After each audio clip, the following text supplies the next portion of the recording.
She packed his lunch for 30 years, then found a note that changed her forever. He never asked her to pack his lunch. Before we begin, make sure to subscribe if you love meaningful stories, and let me know in the comments where you're watching from. I really enjoy seeing where these stories travel. Every morning, before the sun came up and before the neighborhood even stirred, Linda would slip quietly out of bed. Her movements were careful not to wake Tom, who was still curled up beneath the old quilt, breathing steadily. She didn't need an alarm clock. Her body knew the rhythm. After 30 years, it was like clockwork. Downstairs, the kitchen was cool and still. The tile felt cold under her bare feet as she moved through her routine. She turned on the small lamp over the sink, not wanting to flood the room with light, just enough to see what she was doing. She pulled out the lunch bag first. Always the same brown paper bag, a little creased, folded neatly at the top, the kind you could buy in bulk, 50 for $1. She didn't believe in extravagant gestures. Linda believed in consistency.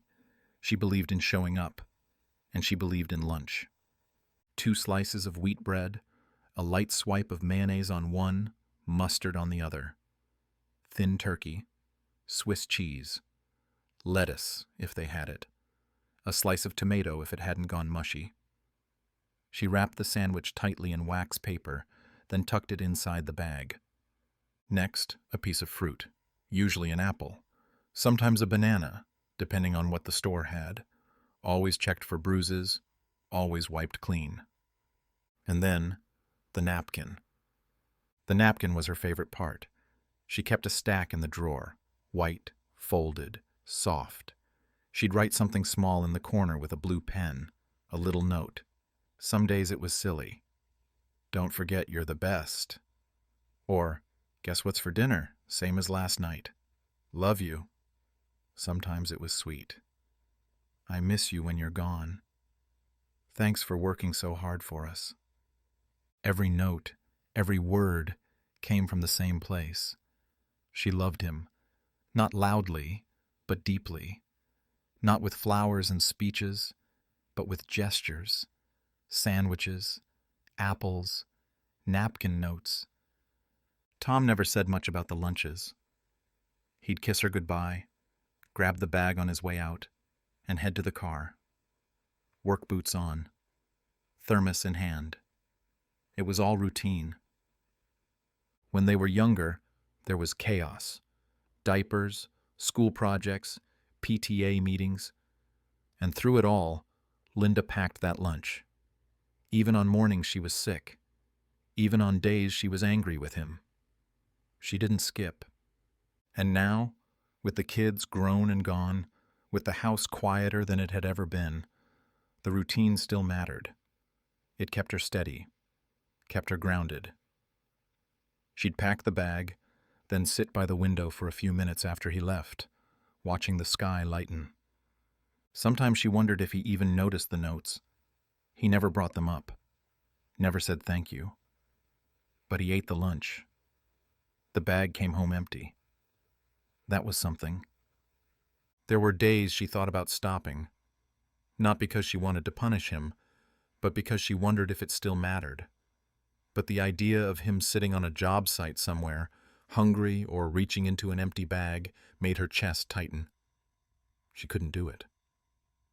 So she kept writing. There was a strange comfort in it. The routine didn't ask for recognition. It just was. Like the sun coming up, like the coffee percolating at 6:45, like the creak in the third step from the bottom. It meant life was still moving forward. Linda didn't consider herself sentimental. She wasn't the type to save things or hold on to clutter.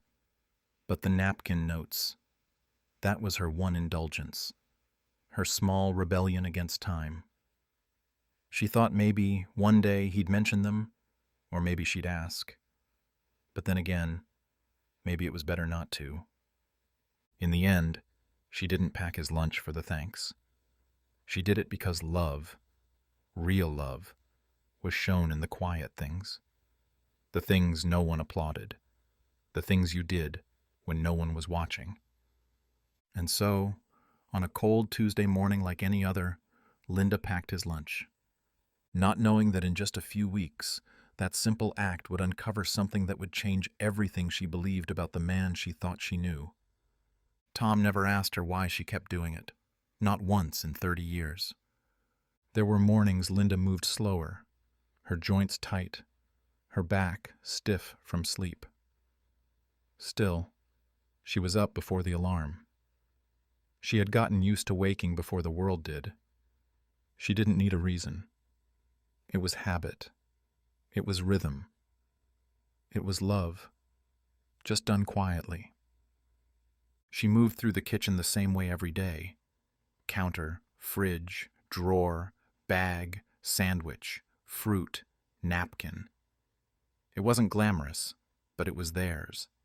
And no matter what was going on in their lives, whether the kids had the flu, or the car had broken down, or they hadn't spoken more than 5 words to each other since Sunday night, she packed that lunch. Linda never skipped. Not after fights. Not on days she felt like crying.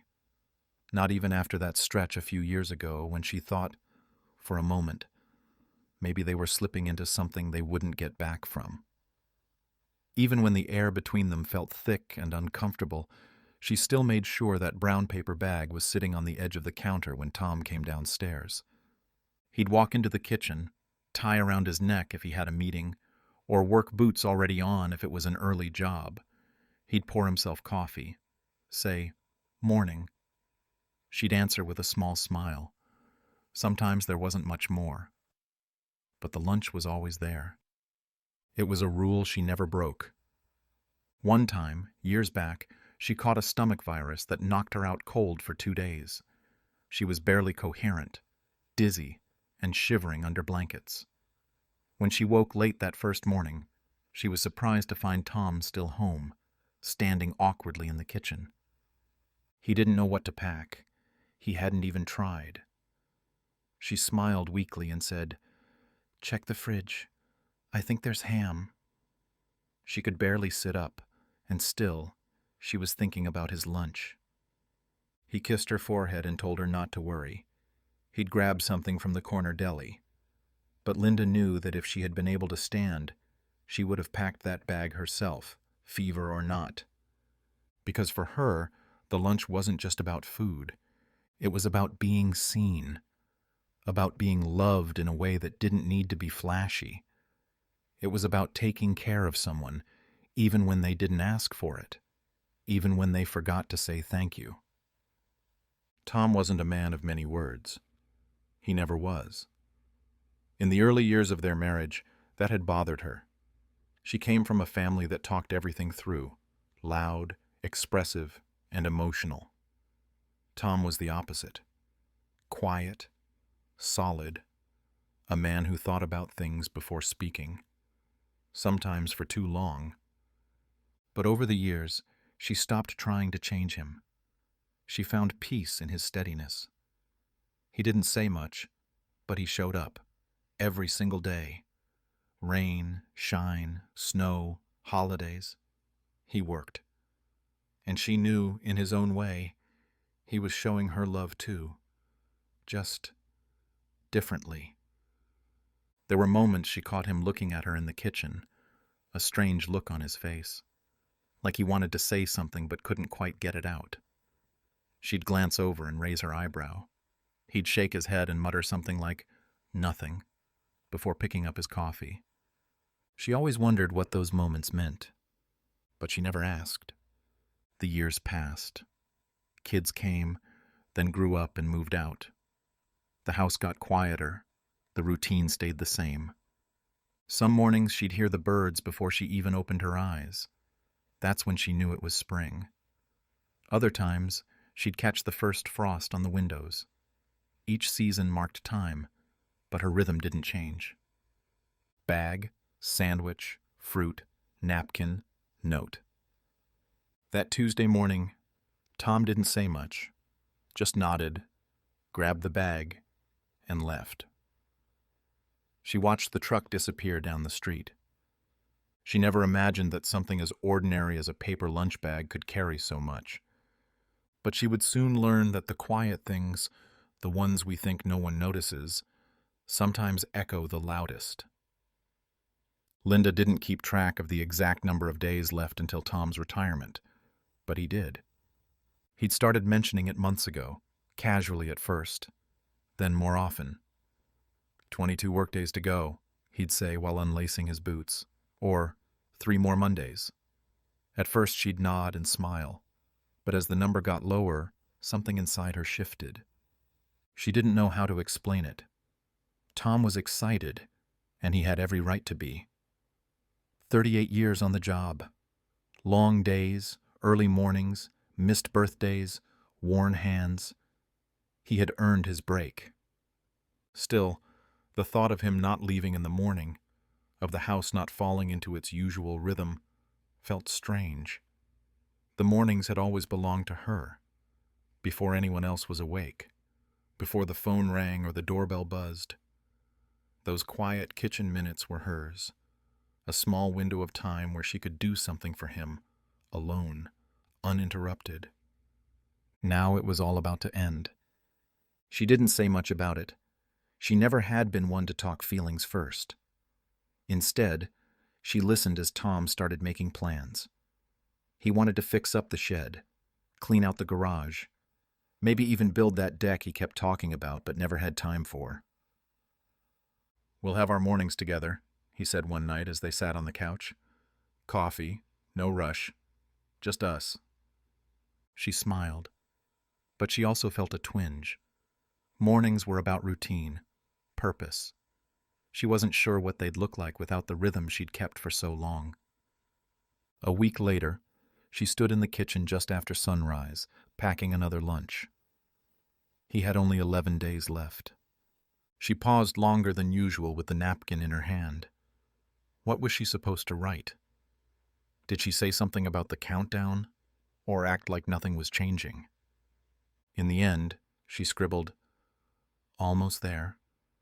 Proud of you," and folded the napkin the same way she always did, into a neat square, tucked in right beside the apple. She remembered the early years, how he'd leave before the kids even woke up, before the streetlights flickered off.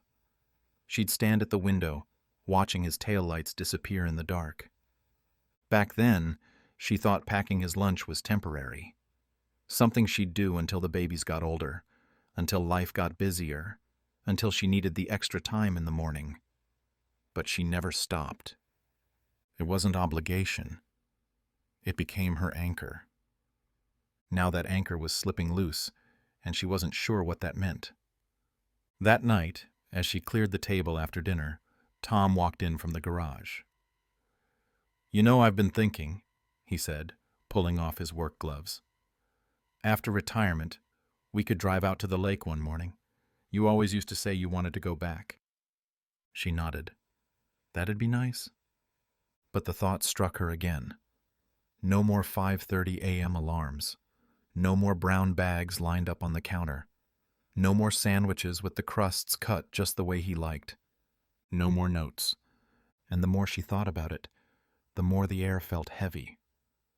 She caught herself holding on a little tighter when she packed the next few lunches, folding the bag more carefully, picking out the crispest apples, writing longer notes. Not poetic, just honest. "You always do your best, or hope today's an easy one." And still, Tom never said a word about the notes, never referenced a single one. But the bags came home empty. The napkins never returned. 10 days left, then 7, then 4. Linda wondered what she'd do with her mornings after that. Sleep in? Maybe. Start walking the neighborhood like the other women? Maybe. But deep down, she knew it wouldn't feel the same. She didn't just pack his lunch because he needed it. She did it because it was the one way she knew to say, "I'm still here. I still care." And now, with only 3 days left, she was starting to realize she wasn't sure how to stop. It was the kind of morning that made you want to stay in bed. Cold, gray, a steady drizzle tapping against the kitchen window. Linda pulled her cardigan tighter around her shoulders as she moved through the quiet house. The heat hadn't kicked in yet. She could feel the chill in her bones, the kind of chill that clung to you even with socks on. She stood at the kitchen counter, staring down at the loaf of bread. It was Tuesday. 2 days until Tom's retirement. Just 2. She reached into the bread bag and noticed the slices were uneven, one a little thinner than the other. She almost tossed one and started over, but stopped herself. It didn't matter. Not really. Still, she fixed it. Picked the next best slice, wrapped the sandwich in wax paper, same as always. Turkey and Swiss, the way he liked it. A handful of pretzels in a plastic bag. 1 red apple, wiped clean. Everything in its place. Her fingers hovered over the napkin drawer. For a moment, she considered not writing a note at all. She wasn't sure why. Maybe because she didn't know what to say anymore. Maybe because the end was so close it felt pointless, like whispering goodbye at a train that's already gone. But after standing there in silence for a long minute, she grabbed the pen anyway. She didn't overthink it. "You're almost there. I'll miss this." She folded the napkin carefully, slid it into the bag with the same care she'd used for 30 years. Then she folded the top of the lunch bag down, once, then again. Pressed the crease flat with the side of her hand. She set it by the edge of the counter, in the same spot she always did. A small gesture. Just there. Waiting. Tom came downstairs 10 minutes later. His boots were already laced, jacket zipped up to his collar. He didn't say much. He rarely did before coffee. Just nodded in her direction, took the mug she handed him, and leaned against the counter. They stood in comfortable silence. The house buzzed softly, heater coming to life, refrigerator humming. Outside, the wind picked up, pushing sheets of rain across the glass. Tom glanced out the window, sipped his coffee, then picked up the lunch bag. "You didn't have to make one today," he said suddenly. Linda looked up. That caught her off guard. He never said that. "I know," she replied, "but I wanted to." He gave her a small, quiet smile. Nothing else. Just that. Then he turned toward the door, grabbed his keys from the hook, and left. The door clicked shut behind him. Just like always. She stood there for a long time after he left. Longer than usual. The rain kept falling, soft but steady. She watched the street empty itself of morning traffic, then took her coffee to the kitchen table and sat. There were only 2 more days left. She'd been preparing herself for this, or at least telling herself she had. But something about this morning felt heavier, like the weight of it was settling in, finally. It wasn't just the lunches ending. It was the end of a chapter neither of them ever talked about, but both of them had lived through every day. Quietly, faithfully. Linda reached for the notepad she kept by the phone. She wrote down a few things to pick up at the store. Milk, paper towels, bananas. Then she paused and wrote, napkins. Out of habit, maybe. Or maybe because even if Tom wouldn't need a packed lunch anymore, a part of her wasn't quite ready to let it go. She didn't know what was coming next. But she knew this. If she could do something small that made someone feel loved, even just one more time, she would. Always. She just had no idea that today's note wouldn't end up in the trash like all the others. Because when that lunch bag came home, it wasn't empty. The bag was never supposed to come back. That's what struck her first. Linda was in the kitchen wiping down the counter when she heard the front door open. She glanced at the clock. Tom was early. At least 40 minutes earlier than usual. No traffic, maybe. Or he skipped his usual stop at the gas station on the way home. Either way, it was unusual. "Hey," he called out. His voice carried down the hallway, casual but tired. "Hey," she replied, drying her hands. "You're back early." He walked in, his boots tracking in a faint trail of wet grass, jacket damp from the rain. He dropped his keys on the hook, unzipped his coat, and then reached into his bag and set the brown paper lunch bag on the counter. Full. That wasn't normal. Linda looked at it, then back at him. "You didn't eat?" she asked, trying to keep her voice even. Not accusing, just surprised. He shrugged. "I did." She frowned. "But the bag, it's empty. I just brought it back." He gave her a look she couldn't quite read, something in between a smirk and a question. Then he disappeared down the hall, the sound of his boots hitting each step. Linda stared at the bag. It looked exactly the same as it had when she packed it that morning. Folded top, soft creases, a faint grease stain near the bottom corner. She reached for it slowly, unsure why she felt so strange about it. She opened the top. Inside, the sandwich wrapper was gone. The apple core was wrapped in a napkin. The pretzel bag was empty and tucked inside itself. And then, at the very bottom, folded in half with sharp edges, was something she hadn't put there. A single piece of paper, different from her napkin notes. This was thicker, heavier. She pulled it out, confused, unfolded it. 6 words, his handwriting. Clean, careful. I saved them all. Every one. For a moment she didn't move. Her eyes stayed locked on the words. Her brain tried to catch up. She read it again, slower this time. I saved them all. Every one. A chill ran through her that had nothing to do with the weather. She sat down at the table, paper still in hand, her fingers pressing into the corners. The rain had stopped. The silence in the house suddenly felt louder than usual.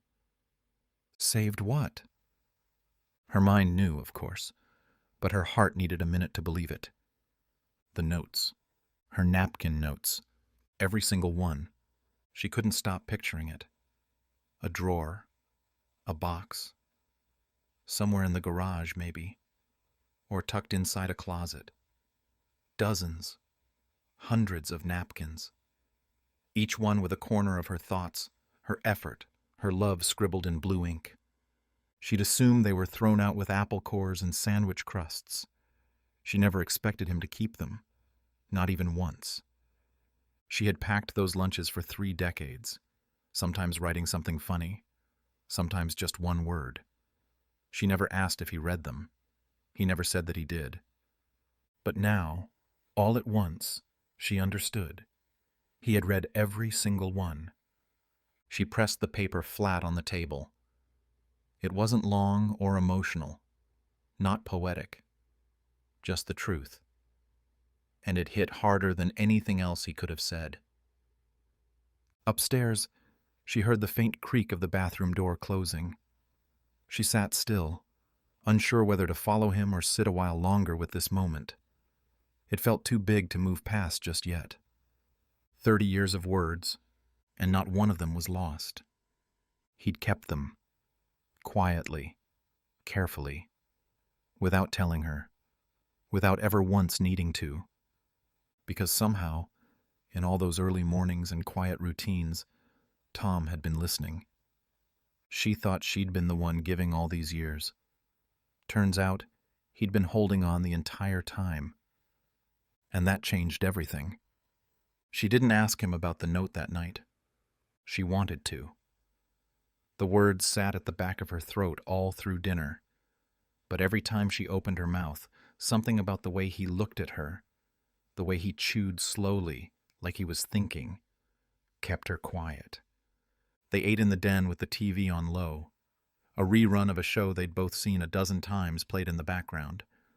Linda couldn't have said what the episode was about if someone asked her. Her mind wasn't there. It was on the napkin notes. on the fact that for 30 years she'd been sending pieces of herself out into the world in a brown paper bag, assuming they disappeared by noon. And all along, he'd been saving them. She had questions. Of course she did. Where were they? Why hadn't he ever told her? Did he read them at lunch or wait until later? Why did he choose today, of all days, to say something? But more than that, she had this strange, unexpected feeling swelling inside her. A kind of quiet awe, like she'd just discovered a secret about a person she thought she knew completely. After 35 years of marriage, that seemed impossible. That night, after the dishes were done and the kitchen was clean, Tom settled into his usual spot on the couch. Linda lingered in the doorway a moment longer than usual, watching him. He looked the same as always, remote in hand, reading glasses sliding down his nose. Comfortable. Ordinary. But now she knew something she hadn't before. He had been listening, watching, holding on. She walked over, sat beside him, and leaned back. "Do you want to talk about it?" she asked quietly, eyes still on the TV. He didn't look at her right away, just let out a slow breath. "I figured you found the note," he said. "I did." Silence stretched again. Finally, he reached for the remote, turned off the TV, and looked at her. His eyes were softer than usual. "I started keeping them the first week," he said. "I don't even know why. I think the first one said something like, 'Try not to fall asleep in the truck today.' Made me laugh." Linda felt her mouth twitch into a smile. "I folded it up and stuck it in my wallet. Told myself I'd throw it out later." He paused. "I didn't." "And the others?" she asked. He nodded. "All of them. Every one. After the wallet started getting full, I started using a little box in my tool cabinet. Then another one. It became, I don't know, a habit." "Why didn't you ever tell me?" Tom looked down at his hands, rough, calloused, always working hands. "I guess because it felt like yours," he said. "Something you gave me. I didn't want to make a big deal out of it. Didn't want to make it about me." "It was always about you," she said, voice quiet. He smiled at that. "I know, but I didn't need to say anything to feel it." Linda blinked. Not because she was going to cry. She wasn't sure she even could just yet. But because the weight of what he said landed heavier than expected. He had read them. Every single note. She'd been speaking in small sentences all these years, and he'd heard every word. "I always wondered if you noticed," she admitted. "I did," he said. "I just didn't always know what to say back." She reached for his hand. "You just did," she said. They sat like that for a while, saying nothing more. Nothing needed to be added. 30 years of sandwiches, apples, pretzels, notes scribbled on napkins. She thought she was filling a bag. Turns out she was filling a box. A box full of memories, small messages, evidence of something steady and quiet and real. And he had kept them, all of them, not for show, not for thanks, but because somewhere along the way he understood what she was really saying, and he wanted to hold on to it. That night, Linda didn't sleep right away. She lay in bed listening to Tom's breathing beside her, thinking about every napkin she ever folded, every word she ever wrote, and how all along she hadn't just been giving, she'd been heard. It was a plain cardboard box. No label, no markings, just a little worn around the corners like it had been moved a few times. It sat on the top shelf in the garage, tucked between a dusty stack of old paint cans and a broken fan they kept meaning to fix but never did. Tom pointed to it casually, like he was showing her where the extra light bulbs were. "That's the one," he said. Linda stood on the small step stool and pulled it down slowly. It wasn't heavy, but something about holding it made her heart beat faster. She carried it to the workbench, cleared a space, and set it down. He didn't say anything. Just stood beside her, hands in his jacket pockets, waiting. She opened the lid. The smell of old paper hit her first. Familiar, dry, faintly sweet, like old notebooks. She reached in and pulled out the first napkin, white, slightly yellowed at the edges, folded in half. Blue ink in the corner. Hope today flies by. Love you. Her breath caught. She pulled out another, then another. Some had grease stains in the corner. Some had words smudged. Some were folded tightly, others loose and creased. But they were all hers. Hundreds, maybe more. Each one a message she barely remembered writing. Each one something she never thought would last more than a few hours. She kept pulling, fingers shaking now. Some of the notes were funny. If you find a raisin in your sandwich, don't panic. It's a date. Some were tender. The kids were a disaster this morning, but I hope your day is better than mine. Some were short and simple. I miss you. You matter. Be safe. Linda felt her eyes sting. She blinked quickly, trying to stay steady. You kept all of them, she whispered, more to herself than to him. Tom nodded. Didn't plan to. It just happened. After a while, it didn't feel right to throw them out. He picked one up. It was torn a little in the corner. We're out of milk. Love you anyway. He smiled softly. That one made me laugh all day. Linda reached for the edge of the workbench and leaned on it. She didn't know what to say. She'd spent years writing those notes, wondering if they made a difference. Some days she felt like she was just scribbling into the void. Other days, it felt like the only way she could say what she couldn't say out loud. Now, here they were, all of them. You must have had to hide these, she said after a moment. I mean, this is a lot. He gave a small shrug. When the first box filled up, I didn't want to throw it out, so I stuck it behind some old tools. Then I started a second one, then a third. You'd be surprised what you can fit behind a stack of extension cords. She let out a soft laugh. It caught her off guard. Tom looked over at her. You always thought you were just packing lunch, he said, but I was reading you every day. The words sank in slowly. Reading her. She'd never thought of it that way. But now that he said it, it made perfect sense. Those notes weren't just reminders or quick thoughts. They were her. Little pieces she gave away, not knowing they were being saved. Linda looked back down at the pile of napkins. Some of them were so old the ink had started to fade. Others still looked fresh, recent. She reached into the box again and pulled out one near the bottom. One day, the kids won't need us every second. And I'll miss it. But I'll still have you. She remembered that one. She wrote it during a week when both kids had fevers and she hadn't slept more than 2 hours a night. She hadn't known if Tom even read it. But he had. And he'd saved it. I don't know what to say, she said finally. You don't have to say anything, Tom said.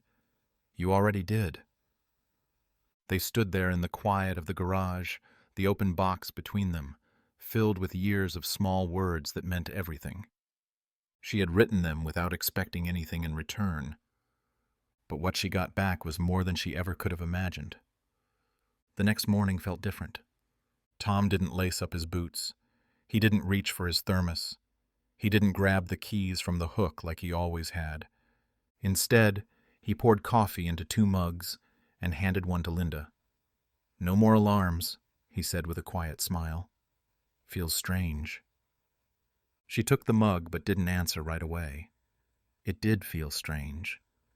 Not just because the routine had ended, but because something between them had shifted. and neither of them was pretending it hadn't. They sat at the kitchen table. No rush, no countdown. Just the soft hum of the refrigerator and the clock ticking gently above the stove.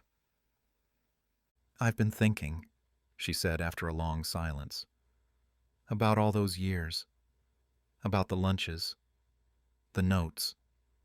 She looked down at her mug, tracing her finger along the rim. "I didn't think they mattered that much."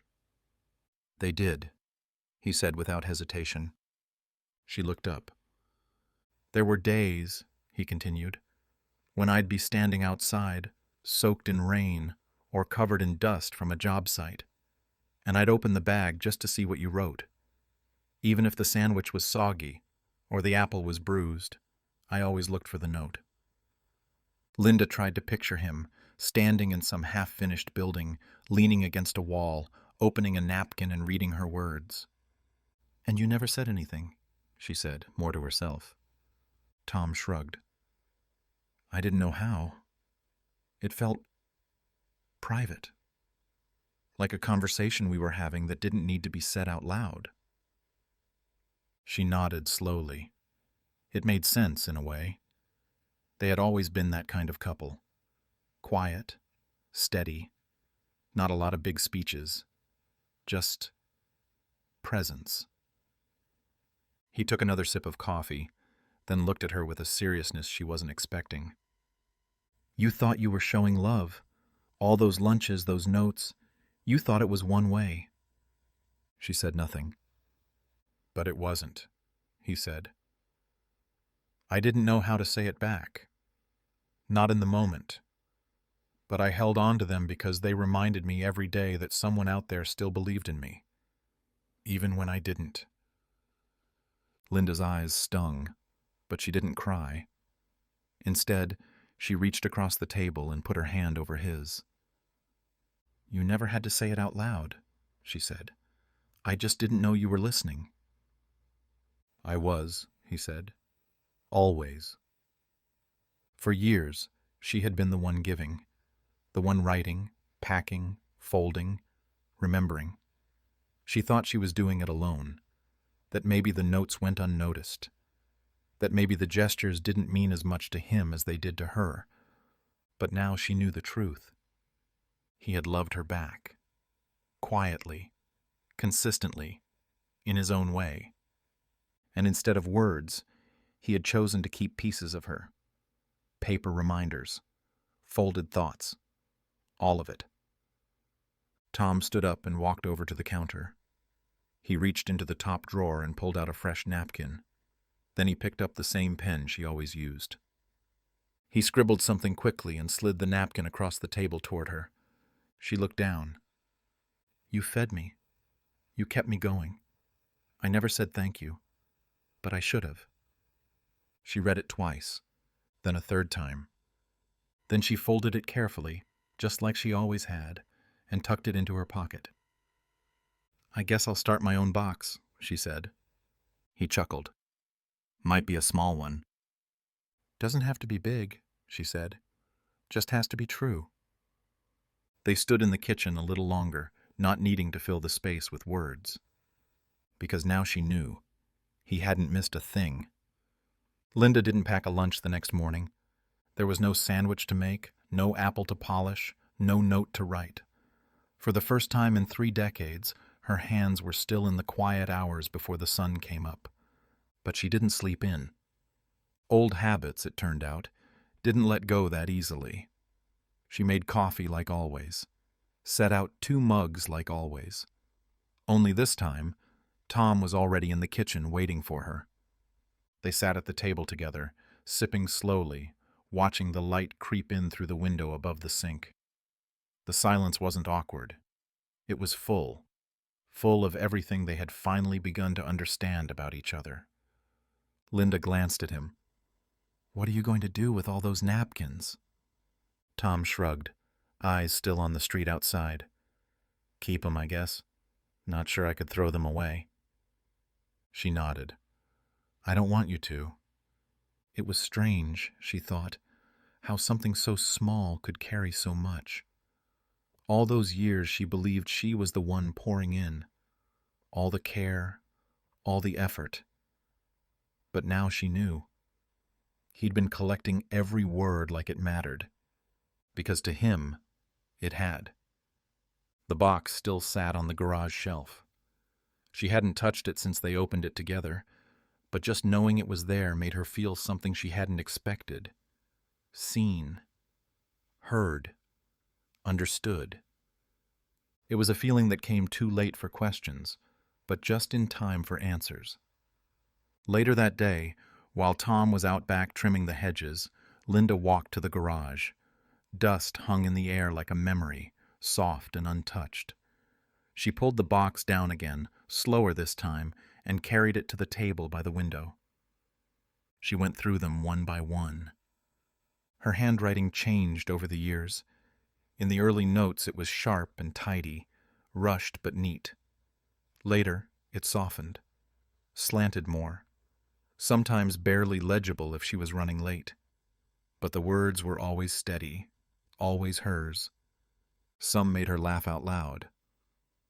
Pretend you like this sandwich. It's the last of the meat. Don't forget your umbrella, even though I know you will. Others made her stop. We'll be okay, even if it doesn't feel like it today. I love you, even when I'm tired. She had written her life into those napkins without even realizing it.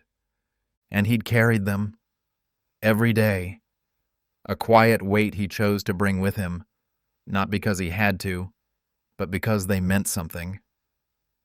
That evening, she found a small wooden box in the closet, the kind people use for keepsakes. She brought it to the kitchen and opened the drawer where she usually kept the napkins. There was still a small stack left. She wrote one more note. You were listening all along, and I heard you too. She folded it, not for a lunch bag this time, but for herself, slid it into the wooden box and closed the lid. It wasn't about lunches anymore. It was about something deeper, something they had both built slowly, without even knowing it. A language, a rhythm, a love that didn't always need to be spoken, but had always been there. Later, as they sat on the porch together watching the sunset, Tom reached for her hand. She let him hold it, neither of them speaking. They didn't need to. The real gift hadn't been in the packed lunches or the notes. It had been in the quiet understanding they shared, in the thousand small moments that added up to something bigger. And now she knew without a doubt, none of it had been lost. It had all been kept, folded, saved, remembered. Love, written one napkin at a time. Thank you for watching. If you enjoy meaningful stories like this, we'd love to have you as a subscriber.